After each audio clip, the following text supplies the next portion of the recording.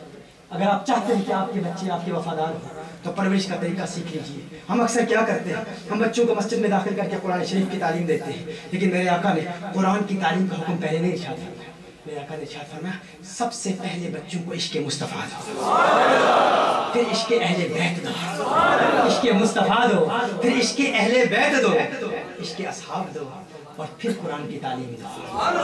ہم جب بچہ، میرے آقا نے ارشاد فرمایا نا، یہ گیلی چھڑی کی مانند ہوتا ہے، یہ گیلی چھڑی کی مانند ہوتی ہے۔ امام غزالی رحمۃ اللہ تعالی نقل فرمایا کہ جب تک یہ چھڑی گیلی ہے، اسے جدھر موڑو گے مڑ جائے گی، جدھر پھیرو گے پھر جائے گی، لیکن جب یہ سخت ہو جاتی ہے، سوکھ جاتی ہے، پھر والدین کو یاد آتا ہے کہ بچوں کو دین سکھائیں۔ جب والدہ خود حجاب کرتی نہیں، جب اس کی عمر 40-50 سال کی ہو جاتی ہے، اب اس کے چہرے کو کوئی دیکھنے والا ہے نہیں، اب وہ پردہ کر کے کہتی ہے پیر صاحب تعویذ دے دے میری بچی حجاب نہیں کرتی، اب تجھے کون دیکھے گا، اب تیرے اس پردے کا کیا فائدہ۔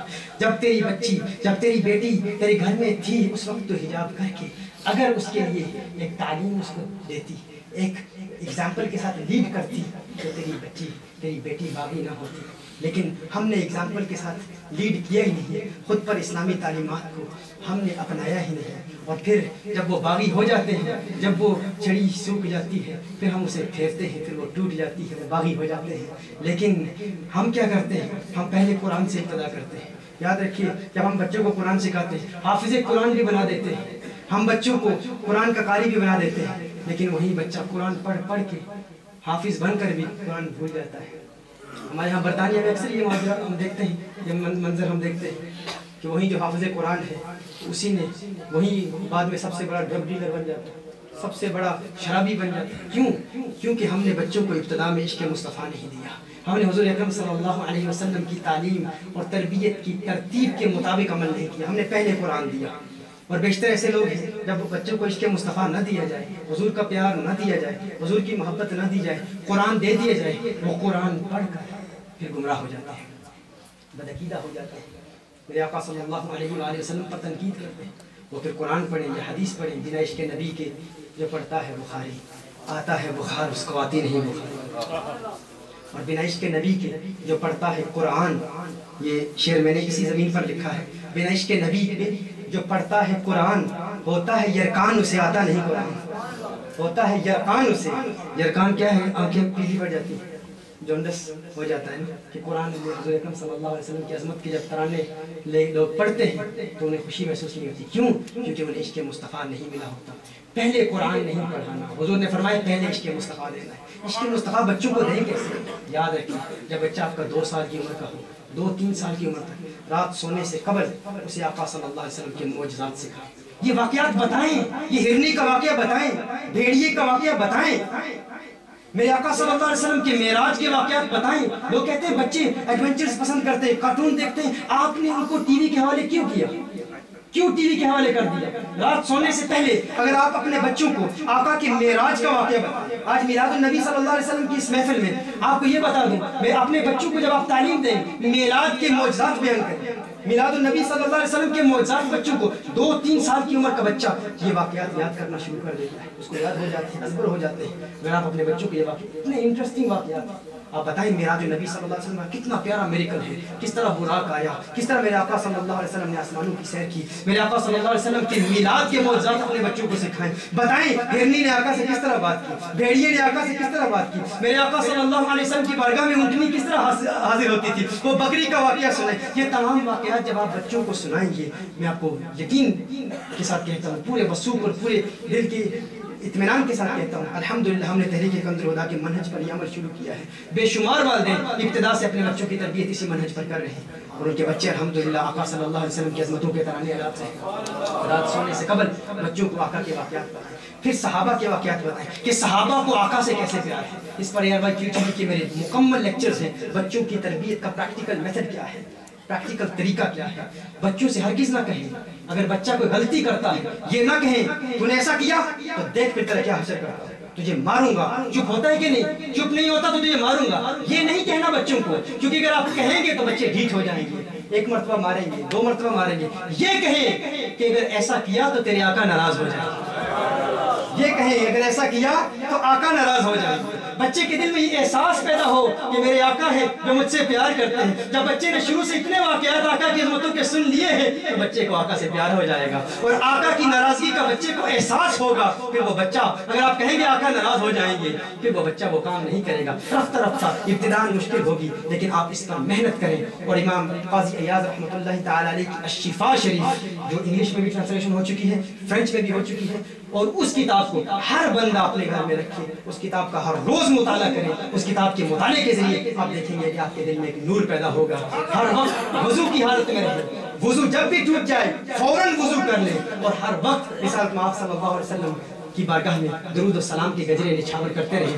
آپ دیکھیں گے کہ اس درود و سلام کی برکت سے آپ کے دل میں بھی عشق مصطفیٰ صلی اللہ علیہ وسلم پیدا ہوگا. خود بھی رسالت مآب صلی اللہ علیہ وسلم سے پیار کریں اور اس پیار کو لوگوں تک پہنچائیں بھی. دیکھیں انشاءاللہ تعالیٰ آپ کی قسمت کا ستارہ کیسے چمکتا ہے. ہماری آنے والی نسلیں دین اسلام کا پرچار کریں گی. اس بات پر آپ انشاءاللہ عمل کرنے کا ارادہ کرتے ہیں؟ انشاءاللہ اپنے بچوں کو واقعات سنائیں گے حضور کی محبت. بچے اگر غلطی کریں یہ نہیں کہیں گے ماروں گا یہ کروں گا, شروع سے اتنے واقعات بتا دیں, بچوں سے کہیں گے ایسا کیا تیرے آقا ناراض ہو جائیں گے. اس پر محنت کرنی ہوگی, اور پھر اپنے قول و فعل میں تضاد بھی نہ ہو. جب بچہ تضاد دیکھتا ہے وہ کورے کاغذ کی طرح, جو آپ اس پہ لکھیں گے وہ بات اس کے ذہن میں ذہن نشین ہو جائے گی. انشاءاللہ تعالیٰ جب آپ اس پر عمل کریں گے دیکھیں گے پھر کیسی تبدیلی واقع ہوتی ہے. آج کا ورد اور وظیفہ ہماری ہر محفل میں دیا جاتا ہے. آج کا وظیفہ آپ لکھ لیجئے. اگر آپ کے جسم میں درد ہے, جوڑوں میں یا جسم میں, جسم کے اعضاء میں درد رہتا ہے تو یا غنی جو پڑھتے رہیں کچھ دنوں کے لیے, یا غنی جو پڑھتے رہیں. یہ مشائخ چشت اہل بہشت کا ایک خاص وظیفہ ہے جو ہمیں اجازت ہے. یا غنی جو پڑھتے رہیں انشاءاللہ تعالیٰ. یا غنی جو پڑھنے سے یہ جسم کے اعضاء کے درد ختم ہو جائیں گے. اور دوسرا وظیفہ, جن دنوں میں اگر آپ کے دشمنوں کے حملے کا آپ کو اندیشہ ہے تو سورہ لإیلاف قریش 101 مرتبہ فجر کی نماز کے بعد لإیلاف قریش یہ سورہ 101 مرتبہ, جن دنوں میں آپ محسوس کریں کہ آپ کا کوئی دشمن آپ پر حملہ آور ہونے والا ہے, حملہ کرنے والا ہے, تو دشمن کے حملے سے بچنے کے لیے فجر کی نماز کے بعد 101 مرتبہ لإیلاف قریش یہ سورت آپ پڑھیں. ان دنوں میں انشاءاللہ تعالیٰ آپ کو دشمن سے تحفظ ملے گا. اللہ عز و جل ہماری آج کی اس حاضری کو اپنی بارگاہ میں قبول و منظور فرمائے. آج کی اس خوبصورت بزم کے مہمان ہمارے انتہائی اہم ساتھی جو آپ آخر میں آپ کو ایک انتہائی اہم پیغام دیں گے انشاءاللہ تعالیٰ. آج مولانا غلام رسول چکسواری رحمۃ اللہ تعالی علیہ کو ہم یاد کر رہے ہیں. یہ ان کے لخت جگر ہیں, ان کے صاحبزادے ہیں. شام میں پڑھے ہیں حضرت علامہ داؤد احمد شامی, فقیر طبیعت شخص اور فقیروں والی گفتگو کرتے ہیں. میں دل سے کہتا ہوں کہ انشاءاللہ تعالیٰ حضرت قبلہ پیر سید معروف حسین شاہ صاحب مدظل العالی ان کی شفقتیں تھیں. مولانا غلام رسول چکسواری رحمۃ اللہ تعالی علیہ کا اکثر ان کے تذکرے کرتے تھے, بلکہ مجھے سب سے پہلے انہوں نے بتایا تھا. اس وقت غالباً 15 مسجدیں تھیں قبلہ پیر سید معروف حسین شاہ صاحب کی بیٹھ پر. وہ کہتے تھے ایک مرد مجاہد ہے, اکیلا ہے, اور 15 مسجدیں اس نے بریڈ فورڈ میں تعمیر کی. سلامت رکھے. یہ میری ذہن میں بات ہے. آج